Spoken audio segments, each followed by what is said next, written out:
Vice Chair of the All-Party Parliamentary Group on the Great Lakes region and as Chair of the APG on Women, Peace and Security, I've been involved in human rights issues in conflict countries and in Africa for some years, but I only visited the DRC for the first time in May.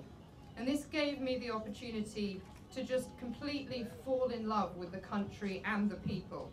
But it also gave me the opportunity to see how deeply disillusioned and let down so many Congolese people feel by their government, and how far too many people have absolutely no confidence that the upcoming elections will be either free or fair. This November, the presidential and legislative elections will need to be fair if there is any hope of the DRC regaining its sense of hope. Free and Fair DRC as a campaign want to try and ensure that these elections are conducted freely, fairly and safely for the citizens. It is a vital opportunity to try and strengthen the democracy in the DRC and to give Congolese people across the country a voice and to try and move closer to an accountable state. But these objectives can only be achieved with a transparent election process and with a level playing field for all candidates, whether they are men or women. Free and fair elections offer the best possible opportunity of stability, security, and growth. And I think that one of the best things that we can do in this country is to do everything that we can to make sure that the world is watching those elections and making sure that there is as little opportunity as possible for corruption. After 40 years of civil war, in 2006, the DRC held its first democratic elections. The international community contributed extensive funding, monitoring bodies, and logistical support. The election process was largely accepted to be free and fair, but failures to implement the 2006 constitution meant that the DRC is still considered not free by Freedom House.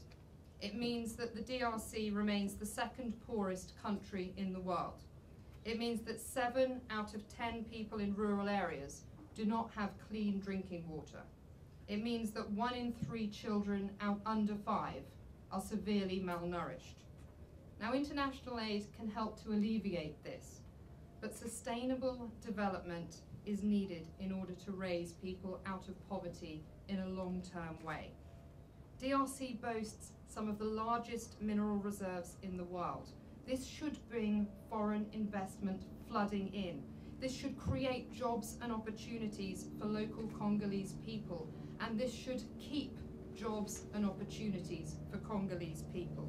Now, business is slowly developing, but in May 2011, the DRC was ranked 175 out of 183 economies in the world for ease of doing business.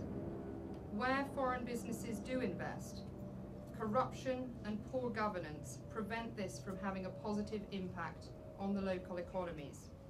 Armed militias, for example, have risen up around the mining industries in the east, creating violence and insecurity, which creates more problems than they solve. An accountable and responsible government is what is needed in order to overcome this debilitating cycle of poverty and violence, to unlock the incredible potential of the DRC. And this election is a key step to achieving that.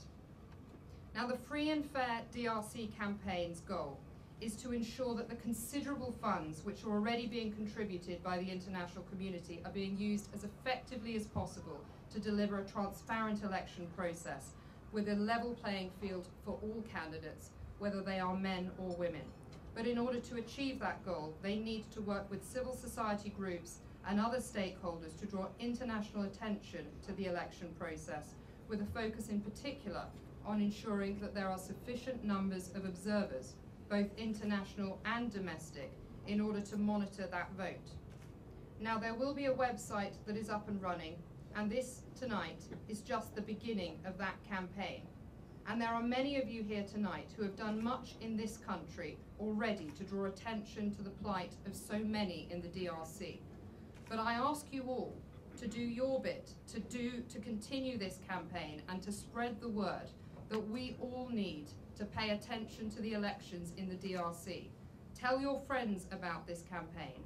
Tell your friends about this election. Email the URL, Twitter the URL, text the URL of this website. Make sure that Free and Fair DRC as a campaign is on everybody's lips, because come November, we all need to be paying attention to this election so that there is the least possible opportunity for an injustice in the DRC. We all know that a democratic government is the quickest way to a peaceful, stable country.